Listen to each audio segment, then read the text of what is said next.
안녕하세요. 저는 서울에 거주 중인 30대 여자입니다. 타향살이를 하면서 자기 전에는 꼭 유튜브 사연 채널을 틀어두고 스르륵 잠에 드는 게 습관이 되어버린 애청자이기도 하고요. 요즘은 거의 하루에 2편씩은 듣고 있습니다. 남녀노소 할 것 없이 많이 듣는 컨텐츠이다 보니 부모님이랑 공감대도 쉽게 형성이 되더라고요. 평소 듣기만 하던 곳에 사연을 보내게 되다니 내 이야기를 다른 사람들이 과연 들어줄지, 그리고 내가 쓴 글이 사연에 채택될지 두근거리는 마음으로 사연을 보내게 되었습니다. 여러분은 결혼하신 분들이 더 많으시려나요? 다들 행복하신가요? 어릴 적부터 저는 결혼은 동화 같고 사랑만 가득한 일이라고 생각했습니다. 마냥 행복할 것이라는 환상이 있었죠. 그런데 어른이 되고 제가 겪은 결혼은 상상해오던 것과는 너무 달랐습니다. 결혼 생활이라는 게 생각만큼 행복하진 않더군요. 특히 남의 편인 남편은 정말이지 제 인생의 크디 큰 오점이었습니다. 사연을 쓰게 된 이유도 다 그 남편놈 때문이죠. 지금부터 제가 제 편이라고 믿었던 그 인간, 정말 철저한 남의 편이었던 제 전남편에 대한 이야기를 해보겠습니다. 저는 1살 연상인 남편과 대전에서 학원 강사 일을 하며 만나게 되었어요. 같은 학원에서 일은 한 지는 2년여 정도 되었는데 얼굴이 부딪힐 일이 없었죠. 지역에서 꽤 큰 학원이기도 했고 저는 고3 학생들 담당, 남편은 중등교과 담당이었거든요. 그러다 편성이 새로 되면서 남편이 고3 학생 라인으로 오게 되었고 그제야 서로 안면을 트게 되었습니다. 저는 수학, 남편은 국어 과목이었고 같은 또래여서 친하게 지냈죠. 그 나이대의 학생들 짓궂기도 하잖아요. 학원에서 저와 남편은 학생들의 가십거리였습니다. 쌤, 국어쌤이랑 어제 같이 저녁 먹었죠? 우, 사내연애, 우우. 아이들에게는 저희 두 사람의 스캔들이 아주 큰 이슈이자 입시 생활의 즐거움이었던 것 같아요. 참 이게 분위기에 사람이 넘어가는 건지 여론몰이에 넘어간 건지 남편과 저는 학생들의 말처럼 점점 이성으로서의 감정이 생겼고 실제 연인 사이로 발전하게 되었죠. 그렇게 떠밀려 하게 된 연애는 자그마치 3년의 장기 연애로 이어졌고 자연스레 결혼을 하게 되었습니다.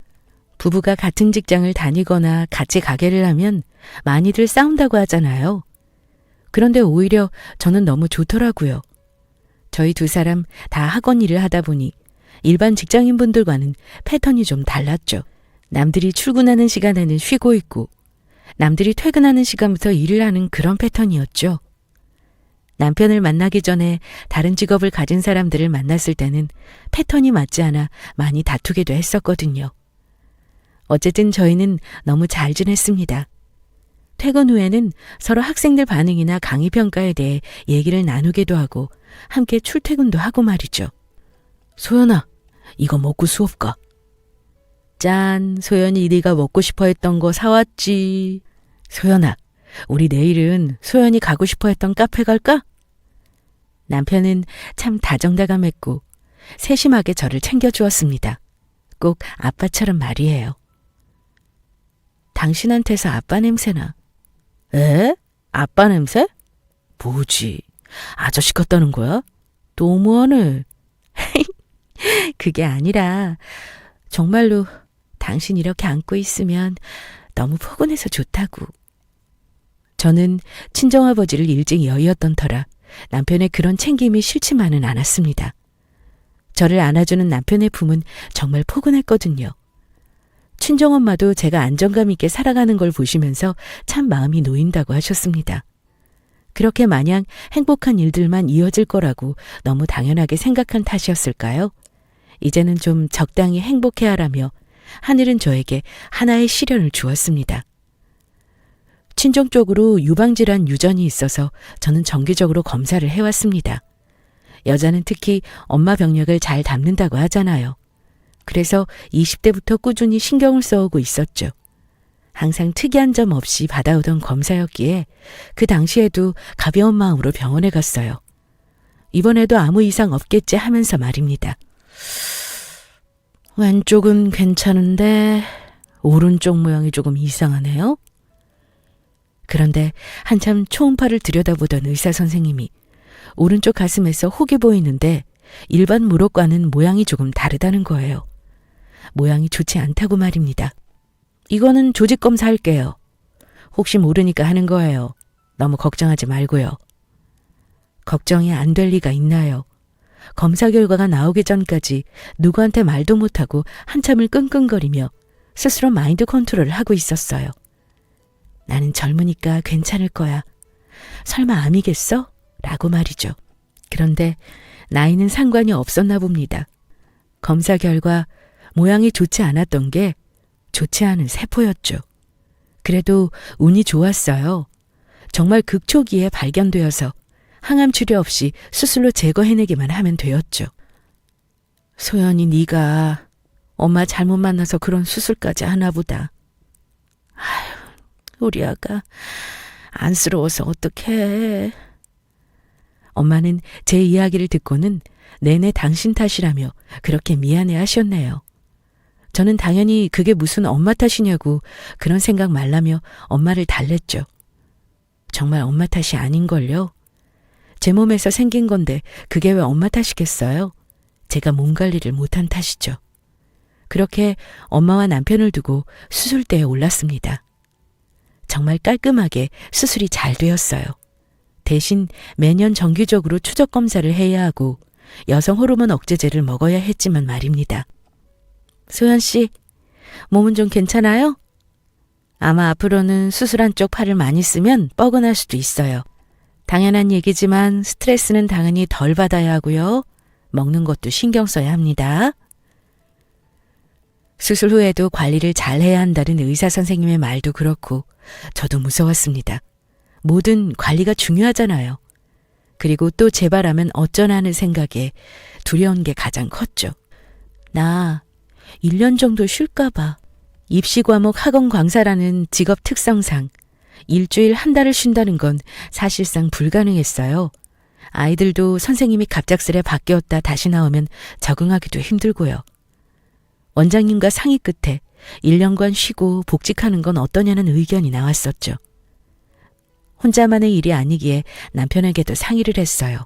그런데 돌아오는 남편의 대답은 참 매정했습니다.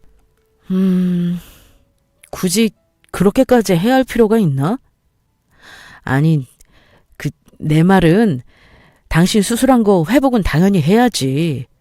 그런데 완전 극초기이기도 했고 한 일주일 정도만 대체 강사 세우고 다시 복직하는 게 낫지 않나 해서. 우리 나이도 젊어서 금방 회복될걸? 무슨 소린지. 저 말을 듣는데 남편은 제가 일하기 싫어서 엄살을 부리는 걸로 보는 건가? 그런 생각이 들더군요. 그렇죠. 젊은 나이니 회복도 빠를 테고 일하면서 몸을 챙길 수도 있겠죠. 그래도 수술하고 퇴원한 사람한테 너무 솔직한 건 아닌가 싶더라고요. 당신은 그렇게 생각해? 그래. 체력도 금방 회복되겠지. 그런데 스트레스가 가장 무서운 것 같아서. 애들 수업하는 건데 나 몸 안 좋다고 쉬엄쉬엄 하는 건 너무 민폐니까. 할 거면 제대로 해야 하는데 그럼 내가 아무래도 신경 쓰는 게 많잖아. 그거야 그런데 굳이 1년이나 쉴 필요가 있냐 이거지. 나이도 젊은데. 나는 그거지. 당신 경력에 지장 갈까 봐. 자기 설마 이상하게 생각하는 건 아니지? 아니 솔직히 우리 맞벌이여서 집도 좀 더 무리해서 구한 거고 1년을 쉬면 그게 좀 타격이 오지 않을까? 너무 서운하고 서러웠습니다. 저 말이 어떻게 들리세요? 저 정말이지 거짓말 하나 안 보태고 그 당시 남편이 저에게 했던 말을 적은 것입니다.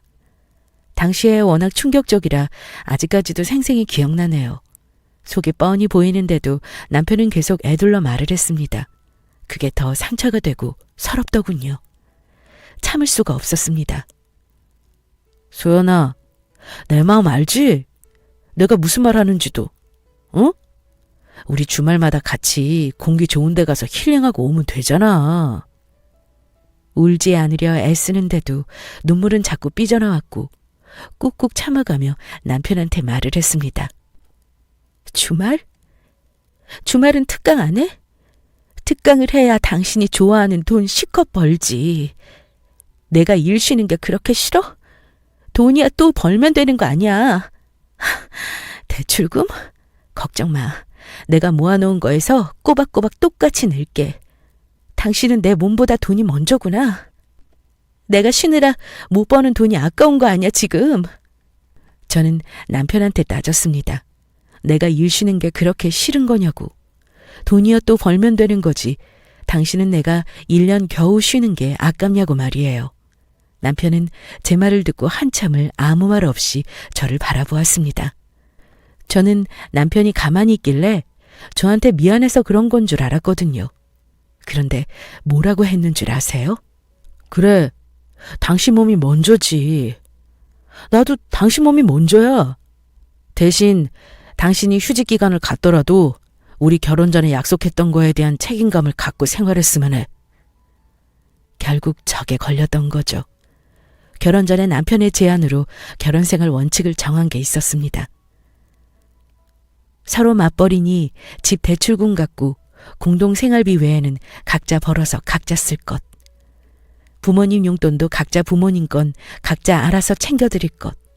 그게 원칙이었습니다. 그러니까 남편 놈은 제가 휴직을 하게 되면 자기가 저런 걸 다 떠안을까 봐 그게 싫어서 저한테 계속 일을 하라고 했던 거였죠.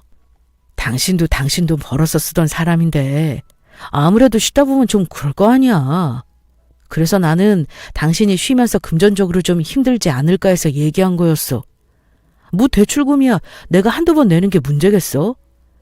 그런데 장모님 용돈도 그렇고 당신이 아무래도 돈이 부족할까 봐. 장모님 용돈은 꼭 드려야 하니까. 남편 말은 계속 똑같았어요. 일을 쉬면 네가 돈이 부족할 텐데 그럼 장모님 용돈도 잘 못 드리고 당신이 속상하지 않겠냐. 더군다나 병원비도 꽤 나갈 텐데 이러면서 말입니다.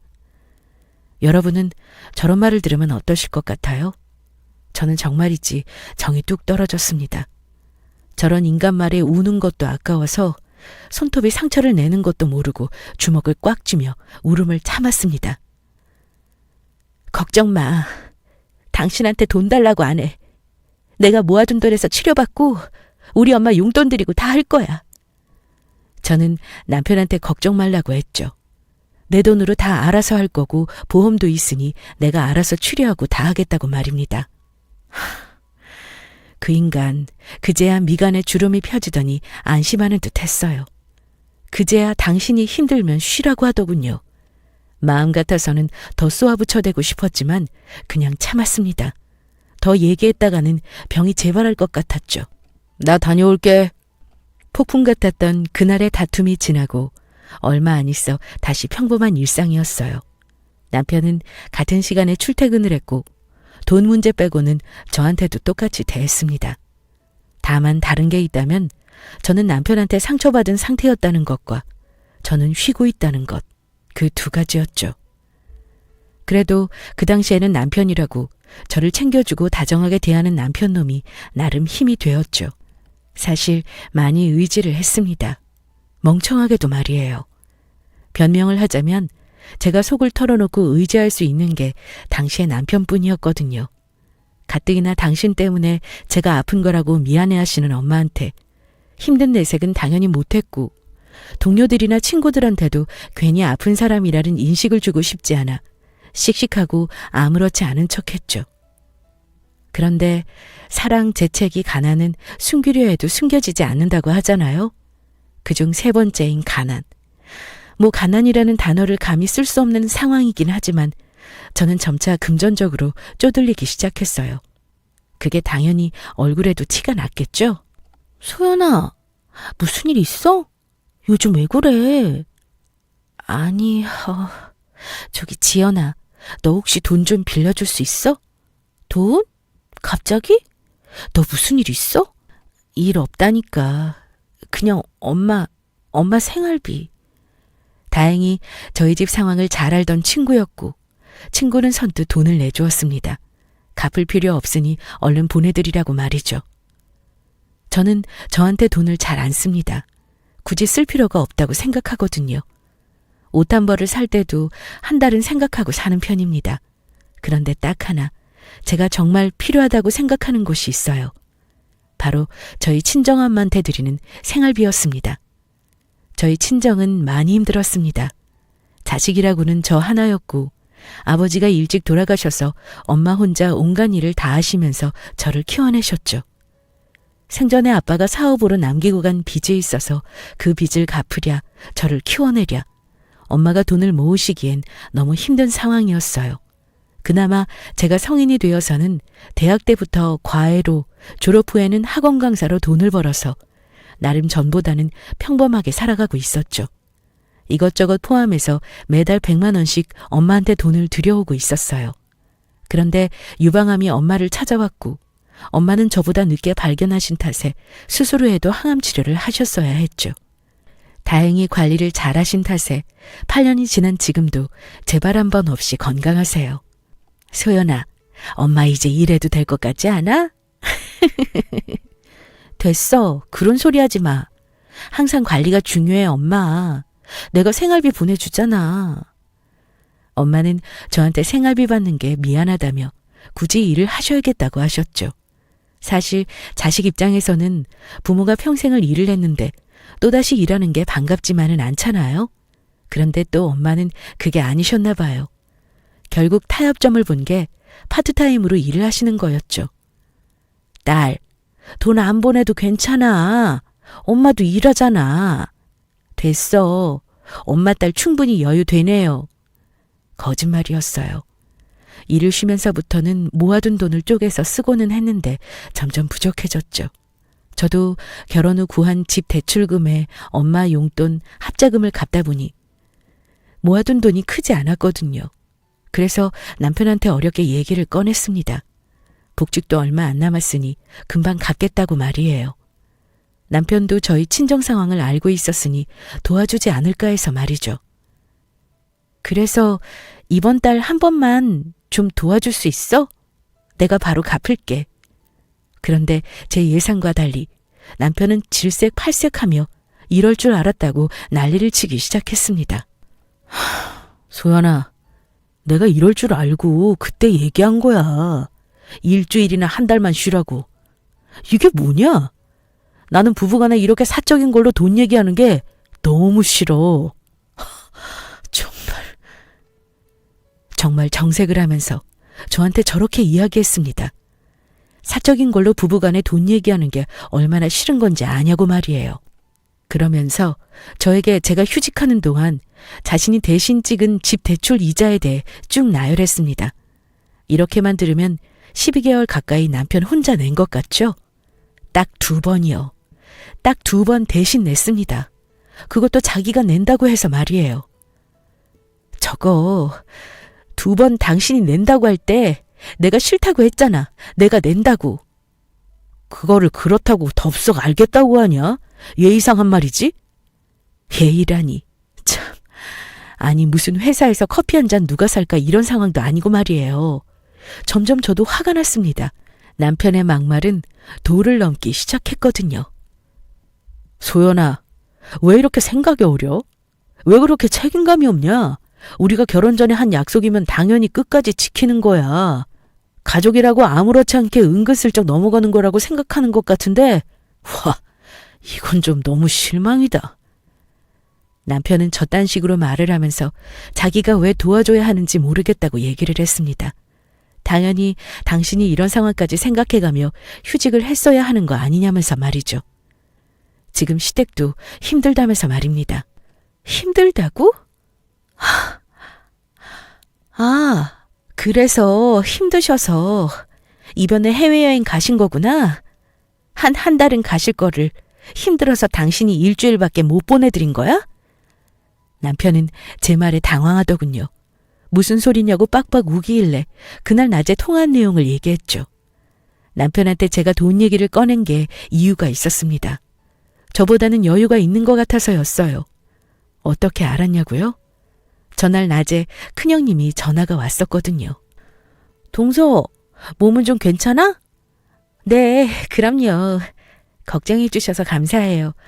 그런데 무슨 일 있으세요? 아니 다른 게 아니라 아휴 무슨 돈을 이렇게 많이 보냈어. 동선에도 힘들 텐데. 참 부럽더라고요. 알고 보니 남편이랑 큰 아주버님이 돈을 모아서 시부모님 해외여행을 보내드리기로 했는데 남편이 돈을 좀 더 보냈다고 말입니다. 그래서 저는 남편이 여유가 되는 거라고 생각해서 도와줄 수 있겠냐고 물어본 거였어요. 복직하면 바로 갚겠다고 말입니다. 남편 놈은 제가 이 얘기를 들은 줄도 몰랐겠죠. 표정이 사색이 되어서는 더듬더듬 말을 이어가기 시작했습니다. 그게 왜? 우리 결혼 전에 얘기했던 거잖아. 각자 부모님은 각자 알아서 챙기자고. 내가 우리 부모님 여행 보내드린 게 왜? 그래, 여행 보내드려서 힘들다고 얘기한 거야. 사람마다 힘든 게 있는 거지. 남편 놈은 저 말을 하면서 제가 못 들을 줄 알았는지 나지막히 이런 말도 했습니다. 여자들은 결혼하면 일 안 하고 남자 돈으로 먹고 살려고 한다고 말입니다. 당신 지금 뭐라고 했어? 뭐가? 아니 사실 맞잖아. 내가 당신 휴직 전에 분명히 얘기했던 거고. 심지어 내가 대출금도 2번이나 혼자 찍었어. 그리고 막말로 장모님 혼자 지내시는데 굳이 그 집에 사셔야 돼? 그 집 팔아서 원룸으로 이사 가시고 남은 돈으로 생활하시면 되는 거 아니야. 저희 엄마가 사시는 집이 대궐같이 큰 집이면 제가 진작에 팔았겠죠. 방 2개짜리 빌라에 사세요. 혼자 사시던 둘이 사시던 몇 명이 살던 나이 든 부모님 혼자 지내시는데 원룸에 모셔놓는 거 그거 당신은 할 수 있냐고 제가 따지니 아무 말도 못하더군요. 그러면서 한다는 말이 참 유치했어요. 자기는 부모님이 2분이 사시는데 어떻게 원룸에 사시게 하냐고 말입니다. 정말 이런 놈이랑 내가 왜 결혼을 한 건지 나중에 가서는 저 자신한테 너무 화가 나더군요. 그래, 당신이 무슨 생각인지 충분히 알아들었어. 당신 그렇게 힘든데 내가 돈 얘기 꺼내서 미안하다. 내가 알아서 해결할게. 남편 놈은 제 강경한 태도에 그럼 조금 빌려주겠다고 하면서 20만 원 정도면 어떠냐고 하더군요. 됐다고 했습니다. 그 돈 시부모님한테나 보내드리라고 말이죠. 저도 선을 그어버렸어요.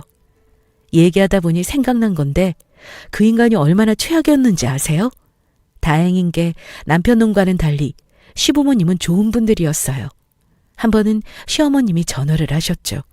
남편 통해서 제가 좋아하는 잡채랑 갈비해서 보냈으니 잘 챙겨 먹으라고 말입니다. 그런데 차가 들어왔다는 안내 음성이 나온 지 한참이 지났는데 남편이 올라오질 않는 거예요. 전화도 안 받고 말이죠. 무슨 일이 있는 건가 싶어 주차장으로 내려갔습니다. 남편 차에 등이 켜져 있었어요. 멀리서 보니 남편이 꼼지락꼼지락 뭘 하고 있는 것 같았죠. 가까이서 다가가서 보니 정말 헛웃음이 나왔습니다. 그 인간 뭐 하고 있었는 줄 아세요? 음식을 처먹고 있었습니다. 시어머님이 저 먹으라고 챙겨주셨던 그 음식을 말이에요. 사람이 온지도 모르고 잘도 처먹고 있더군요. 한참을 바라보다 창문을 두드리니 귀신을 본 사람 마냥 화들짝 놀라서는 얼른 차 안에 실내등을 끄고는 후다다닥 내리는데 정이 뚝 떨어지는 모습이었죠. 손으로 퍼먹은 건지 손에는 기름이 반들반들하고 입에도 양념이 잔뜩 묻은 꼴이었습니다. 하, 봤어? 미안. 내가 배고파서 먼저 좀 먹었어. 와, 진짜 맛있다. 자기도 먹어봐. 하면서 그릇을 내미는데 거짓말 하나 안 하고 갈비가 한 3조각 남아있나요? 잡채는 2젓가락이면 사라질 만큼 남아있었네요. 그 당시에는 너무 추한 거 아니냐고 타박하는 정도로 끝났던 것 같은데 저때 제가 왜 헤어지지 않았나 몰라요. 하나를 보면 열을 하는데 말입니다. 무튼 친정엄마 용돈 문제로 남편과 다툰 그날 이후부터 저도 선을 딱 그어버렸어요. 네가 그렇게 좋아하는 반반을 제대로 보여주겠다는 마음으로 말이죠. 유치하지만 어쩌겠어요. 저도 똑같이 되갚아주고 싶은걸요. 그 다음 날부터 빨래도 제 것만 하고 설거지도 제가 먹은 그릇만, 반찬도 제가 먹을 것만 해서 제 이름 적어놨습니다. 남편 놈도 자존심이 있는지 꼭 참고 지도 지 것만 알아서 하더군요. 그러다 자기가 속옷을 못 빨았는지 저한테 자기 거 속옷 빨래 해둔 거 없냐고 물었어요. 당신 거는 당신이 해야지. 그걸 왜 나한테 물어봐? 야, 너 진짜 너무한 거 아니냐? 집에 있으면서 그거 하나 못 해줘? 진짜 해도 너무한다. 집에 있는 게 왜? 내가 집에 있으면서 당신한테 뭐 해달라고 한 적 있어? 그리고 우리 대출금 갚으려고 같이 사는 거 아니야? 나는 당신이 그런 건 줄 알았지. 저는 네가 반반하자 한 것 아니냐. 그럼 네가 알아서 해라를 시전했습니다. 그랬더니 진짜 치사하다느니 어이가 없다느니 난리를 치더군요. 저는 철저히 무시했습니다. 제 입만 아프잖아요. 자기 혼자 난리를 치더니 지쳤는지 그만하라고 미안하다고 했죠. 저는 그 사과를 거절했어요. 아니야, 미안해하지 마. 나도 당신처럼 생각하고 행동하니까 너무 좋다. 앞으로도 계속 이렇게 하자. 라고 말입니다. 그 뒤로 계속 냉전이었어요. 저도 복직 전에 내 살 길 내가 찾아야겠다 생각이 들었죠. 그러다 제 강의 영상을 유튜브에 올리기로 마음을 먹었습니다. 강의하는 거야 집에서 하면 되니 방법은 간단했거든요. 남편 놈은 제가 유튜브를 찍을 때면 기웃거리며 그거 한다고 되겠냐고, 인기 많은 영상들은 다 광고 쓰고 하는 거라며 자기가 돈 좀 빌려줄까 이러며 추근덕거렸어요. 저는 됐다고 했습니다. 야, 너 계속 그렇게 꽁에 있을 거야? 나 화난 거 아니야. 그냥 내 일은 내가 알아서 한다는 건데 왜 욱하고 난리야. 참 구질구질하다. 그냥 파트타임으로 수업을 나가던가. 난 분명히 얘기했다. 괜히 시간 낭비하지 마. 남편은 제가 유튜브 하는 거를 무시했어요. 분명 하다가 말 거라고 말이죠.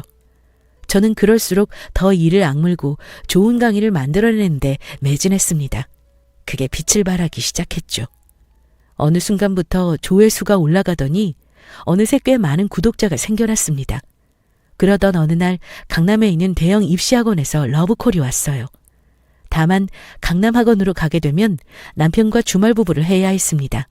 저는 남편한테 몸도 나아졌고 하니 가서 일을 하겠다고 했어요. 남편은 처음에는 만류하다 제 급여에 관련된 내용을 듣더니 그럼 가라고 했죠. 돈에 미친 인간인 걸 제가 잠시 잊고 있었던 거예요. 그렇게 저희는 주말 부부가 되었습니다. 몸이 멀어지면 마음이 멀어진다고들 하는데 저희 부부는 반대였어요. 오히려 서로 떨어져 있으니 더 애틋해지고 서로를 격려하는 대화도 더 많이 하게 되었죠. 주말에 볼 때면 꼭 연애 시절로 돌아간 것처럼 사이가 좋았습니다. 여보, 나 이번 주말에는 특강이 있어서 못 갈 것 같아. 미안해. 그래? 아쉽다. 일주일에 겨우 2번 보는 건데. 어쩔 수 없지. 밥 잘 챙겨 먹고 다음 주에는 꼭 보자. 시간이 갈수록 제 강의에 대한 평이 좋게 소문이 났고 저는 주말에까지 특강을 할 만큼 많은 수업을 하게 되었어요. 남편과는 2주에 한 번 볼 정도로 바빠졌습니다. 대신 돈을 많이 벌게 되었어요. 1년여 정도 지났는데 말도 안 될 만큼 통장에 돈이 쌓여갔고 친정엄마한테도 원 없이 해드릴 수 있었죠. 친정엄마 집도 사드릴 수 있었어요. 엄마가 작은 카페를 하고 싶다고 하시길래 그것도 해드렸습니다. 돈을 버니 친정엄마한테 이것저것 해드릴 수 있고 너무 행복했어요.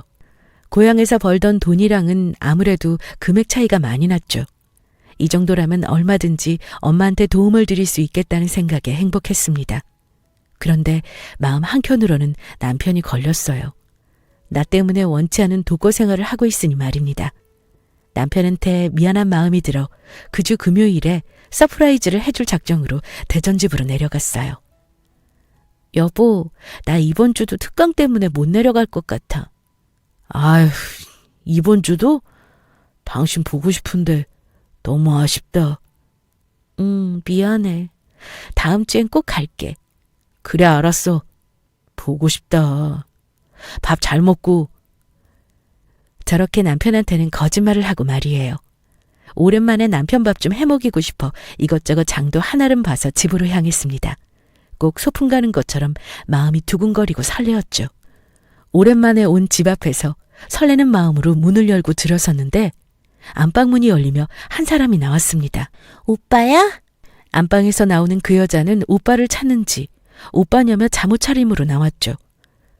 그 여자 저와 눈이 딱 마주쳤는데 사색이 되어서 방으로 다시 후다닥 들어가더군요. 저는 순간 사태 파악이 되질 않아 한 1분 정도는 멍하니 현관에 서 있었던 것 같네요. 정신이 드는 순간 장바구니를 내던지고 안방으로 성큼성큼 걸어갔습니다. 문을 잠궜는지 열리지 않았어요.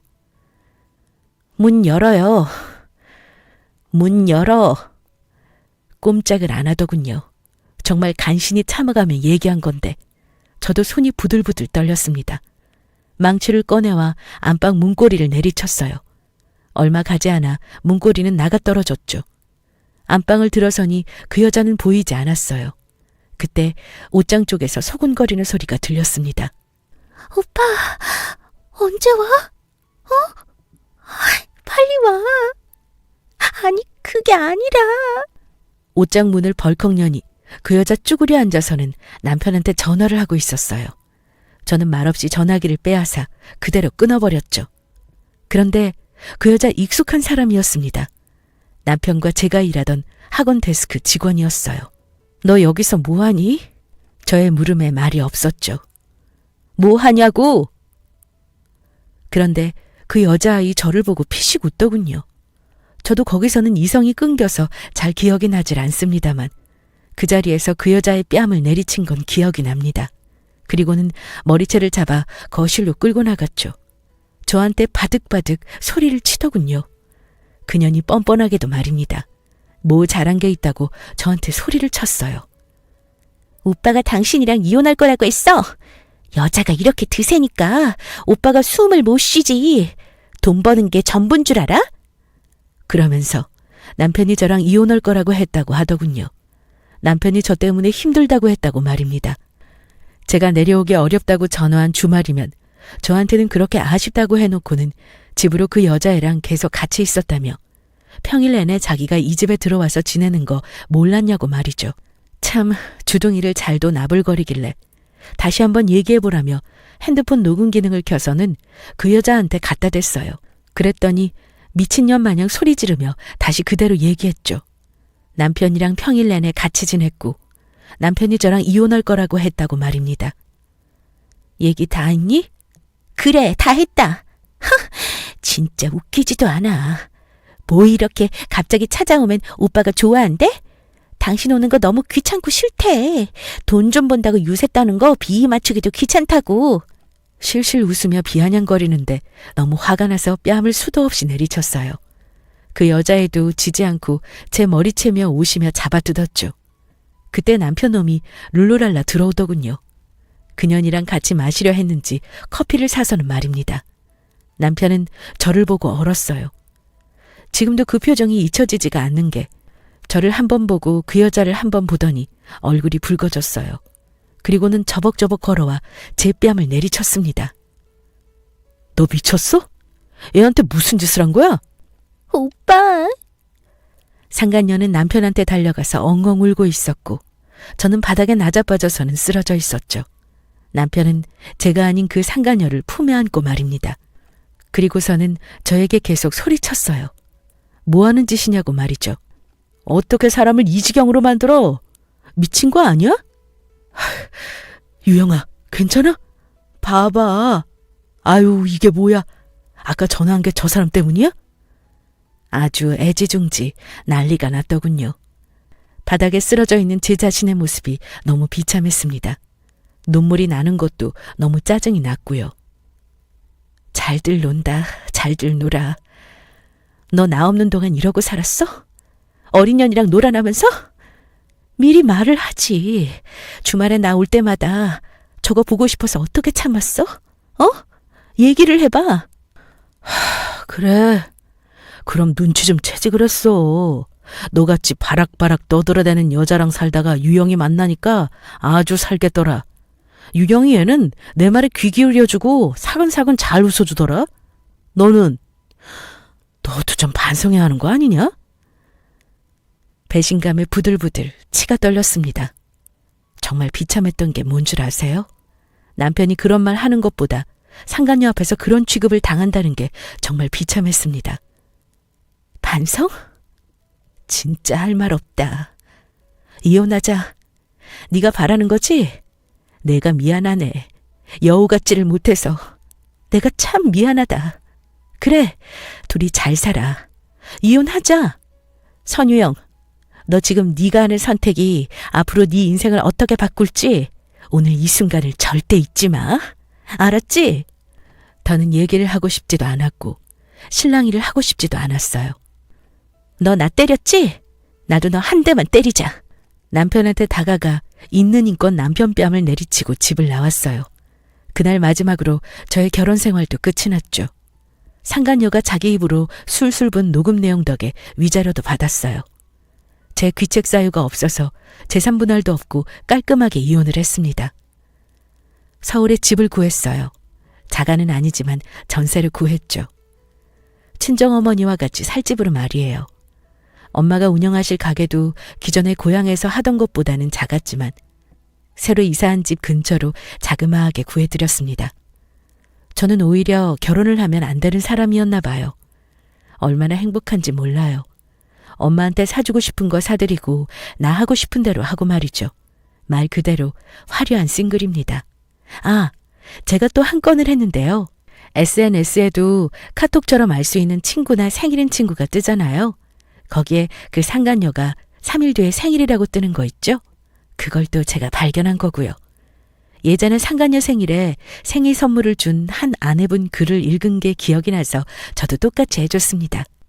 돈 벌어서 어디다 쓰겠어요? 베푸는 삶이 아름다운 삶 아닌가요? 상간녀에게 선물을 해줬습니다. 상간녀와 남편이 지내는 아파트 전체 각 세대마다 전단지를 부착했습니다. 비위도 좋은 상간녀와 남편은 저랑 살던 그 집에 그대로 살고 있었거든요. 전단지 내용은 아래 글 그대로 적어서 말입니다. 1207호에 살고 있는 내 남편을 분리수거해준 상간녀 선유영, 너무 고맙다. 너희 부모님께서 남의 남편이랑 바람피라고 너를 낳아주신 건 아닐 테지만 너는 나에게 고마운 사람이야. 내 인생의 쓰레기를 가져가 줬으니까 말이야. 고마워. 생일 축하해.